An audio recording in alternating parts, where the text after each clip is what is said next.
Okay, let's see what happened in round one. I was actually playing the black pieces. Let's switch that around. Okay, here we go. This is round one of the 2019 World Open. Let's get started. D4, F6, Nimzo Indian. That's the name of the opening. Nothing too special here. Now, in this position, I think the bishop should take off the bishop at D7. But in the books and the stuff that I read, they say pull your bishop back. I can't think of any good reason to do that. It's like you just helped your opponent develop his bishop. But the explanation for it is that the knight would have been better posted at D7. And I don't necessarily agree with that, but for this particular game, that's what I did. I pulled the bishop back.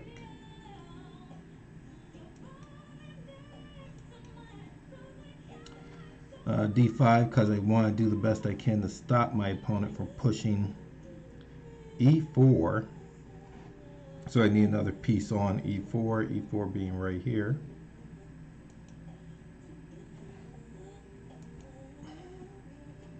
Exchange off. Now he has the C file. I'm going to try to grab the E file. This being the C file, this being the E file. Now that pawn push blocks in his bishop, but there's no good place for the bishop anyway. If the bishop tries to go to F4, I'm going to play my knight over to H5 and exchange off my knight for his bishop anyway.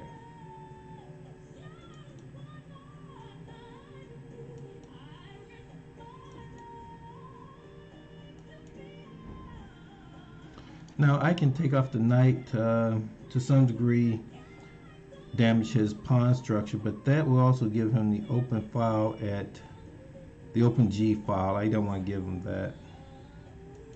So I didn't take it off. Now I'm giving him the opportunity to exchange queens, which will give me slightly damaged pawn structure, but also will give me the open A file.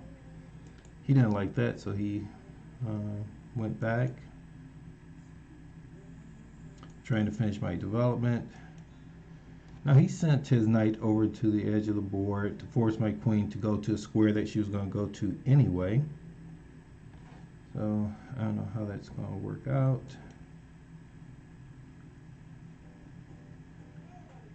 He castled, and I was actually waiting for him to castle to decide whether I was going to go for a straight attack or castle myself.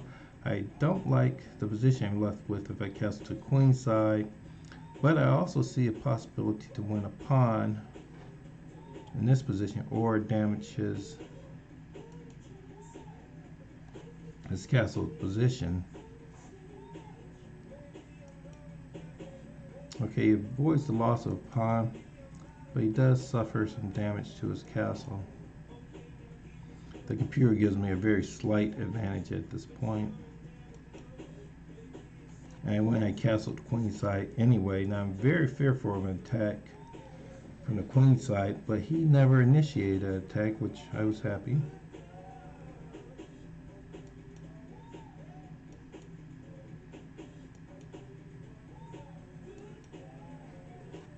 I play my bishop in hopes that he will open up that G file and I will be able to grab it first.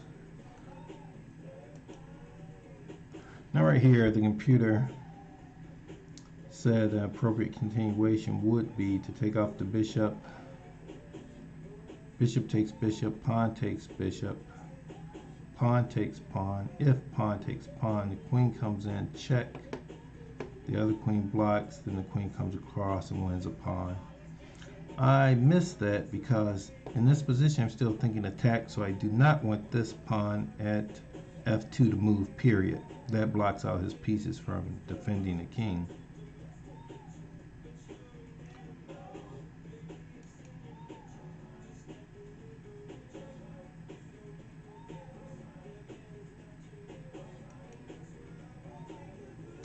E5. Now things get tricky.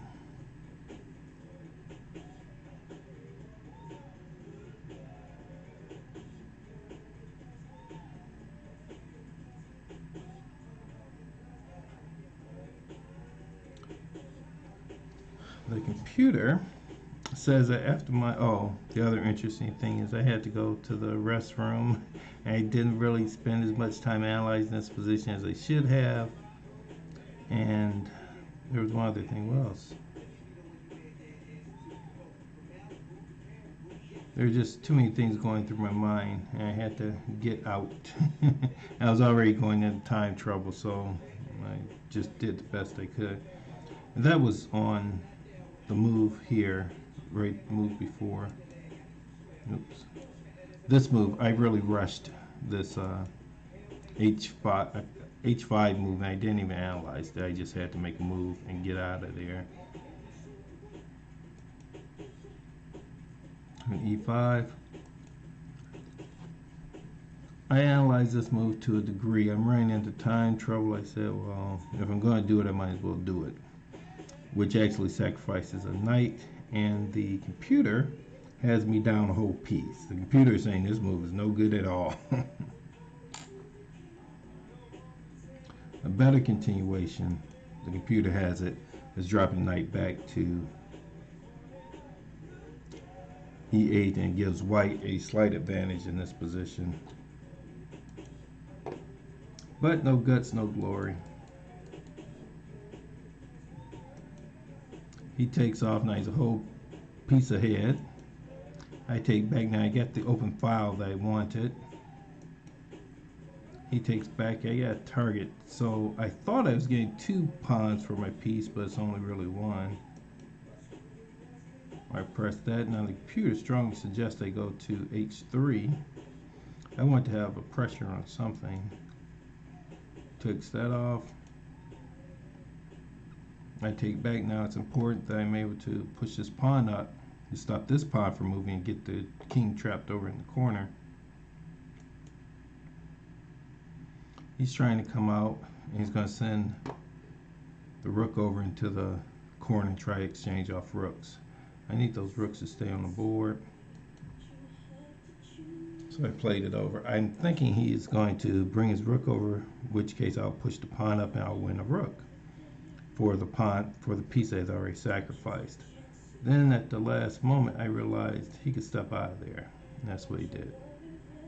So I said if he would step out, I'd have to sacrifice another piece. And oh my goodness.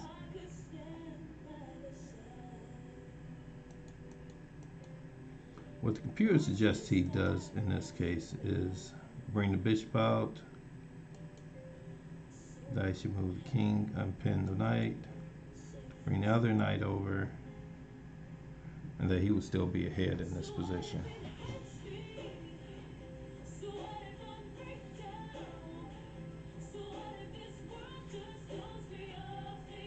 But what actually happened was the king tried to walk away to the queen's side. If that king gets to the queen's side, I'm just in trouble. So I have to figure out a way to stop him, which required another sacrifice.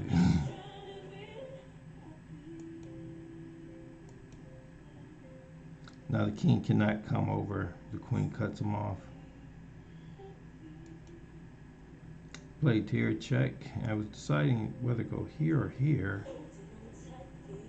I thought here, put my king closer to the center just in case all the major pieces came off and we went to an endgame. Now the computer, interestingly enough, analyzed this position at 0. I said, ooh. So that pawn defends H3 by pushing it up. I push up anyway, he takes off. I saw all this coming. And I even saw it all the way to checkmate, but I had missed a move. And the move was right here. If he goes to G2, he's fine. If he goes to if king to G4, he's fine. If king to G2, it's a checkmate in 9 moves. I actually saw that, like 4 moves ago, but I didn't see the G4 move that actually defends and sends us into an endgame. He actually played G2. And so now here's my brilliant moves. Well, maybe not brilliant, but check. He's forced to take the rook off. Check. He's forced to move back to G4. h2, check, he's forced to move. Well, he's not forced. He could have went to h2, which really wouldn't have mattered. But he went to h1. I think he might have went to h2. And right here, I could just push the pawn up, as that would have been next move mate. I didn't see that. And by the way, I only had 43 seconds to make all these moves. Check, forces king over, push pawn up, and now he can't stop checkmate. So at this point, he resigned. I was very happy about that game, even though I should not have missed the fact that he could have defended the attack. Even in defending the attack, if we go back,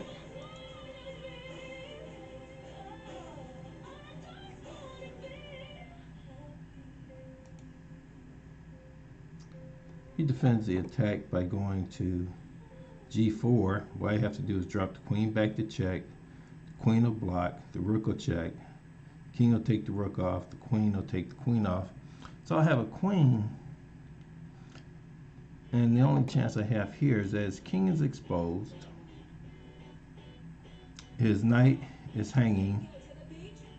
And I have a passed pawn. That's what evens out the game. In this position, if you have taken that route, the computer still analyzes it as an even game. But there's opportunities for both sides. Okay. Well, thanks for watching. We'll try it again in a few. Bye for now.